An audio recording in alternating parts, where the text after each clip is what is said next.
Part 1. The Call. It's 11:47 p.m. on a Thursday in October, and your phone is vibrating on the nightstand. You already know what it is before you pick it up. The number is saved as County SAR. You've had this number for 6 years. It has never once called with good news. You're out of bed before the second ring.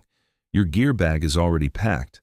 It's always packed, sitting by the front door like it lives there, because it does. Your boots go on in the dark. Your partner doesn't wake up anymore when this happens. They used to. Now they just roll over. You've trained them the same way the job trained you, not to expect answers.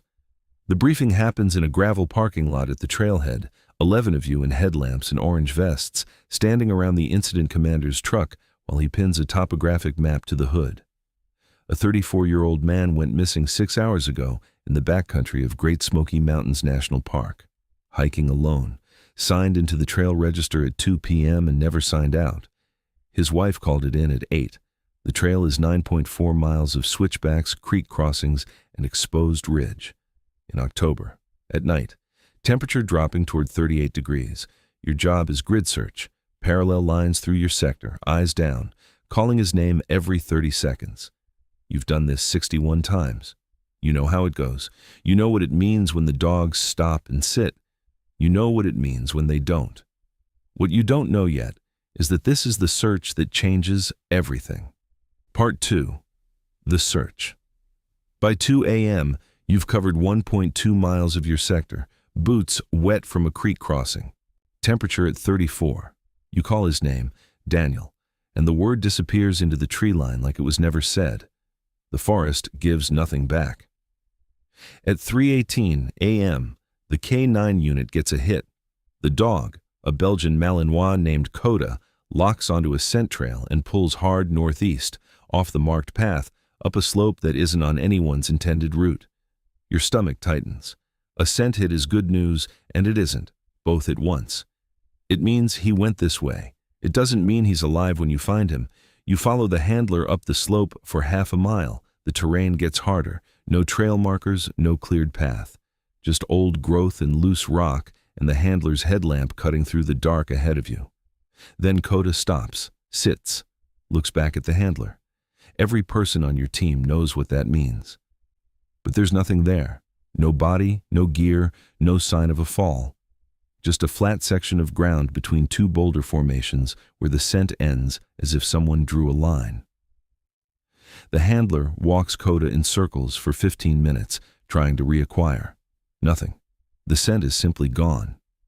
You radio the incident commander. You tell him the dog hit, tracked half a mile, and lost the scent on flat ground with no terrain feature to explain it.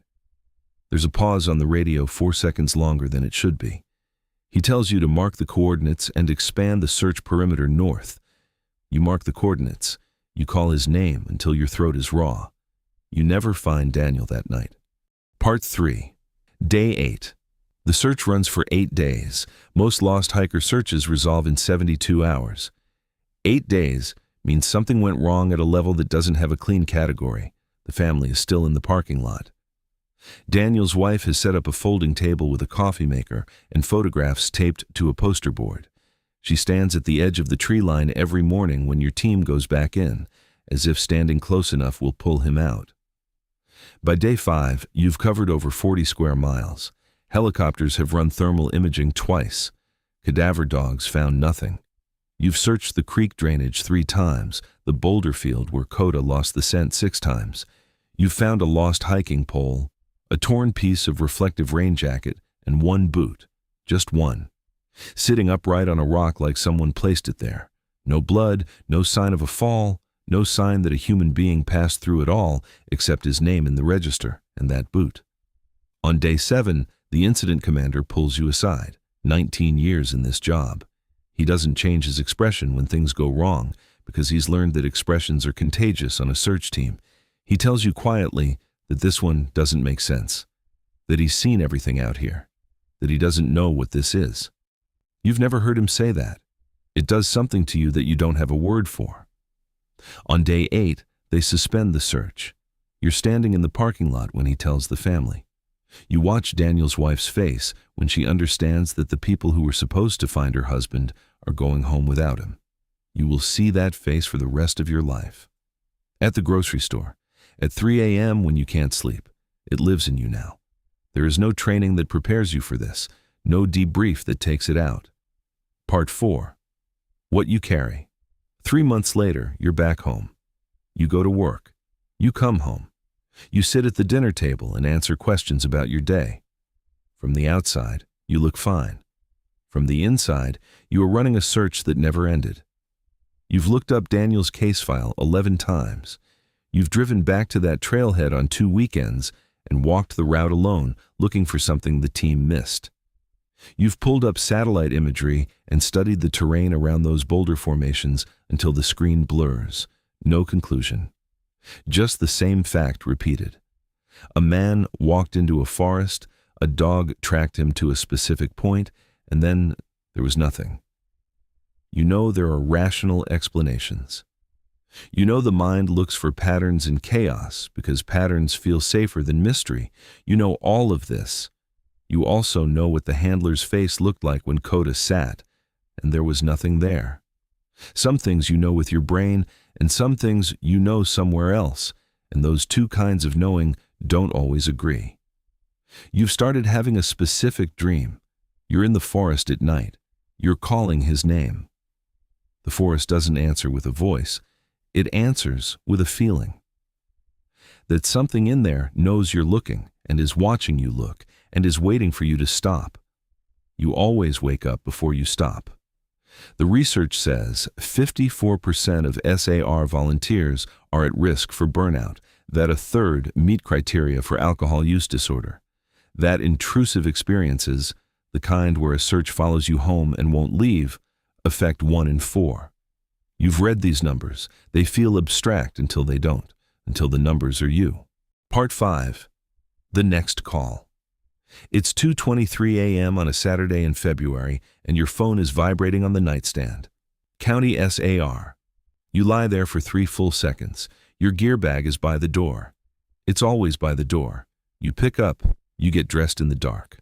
The briefing is 40 minutes away. Missing hiker, backcountry, last seen at dusk. A name, a description, a last known location.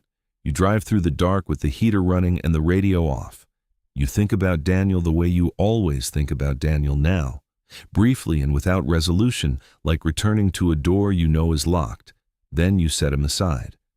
You've learned to carry the cases that didn't close in a separate compartment, sealed enough that they don't spill into the next one. It isn't healthy. You know it isn't healthy, but it's the only way to keep going out. You pull into the lot, headlamps moving in the dark, a map spread across a truck hood. Someone hands you coffee in a paper cup, and you drink it, studying the topographic lines, calculating the terrain, preparing yourself. This is what it costs. Not the hours, not the cold, not the miles through brush at 3 a.m. The cost is what you bring home. The faces of the families in the parking lot, the searches that ended wrong or didn't end at all, the ones that stay open in the back of your mind like a light left on in an empty room, burning long after everyone else has gone home. You finish the coffee. You clip your radio to your vest. You walk toward the tree line. You always walk toward the tree line.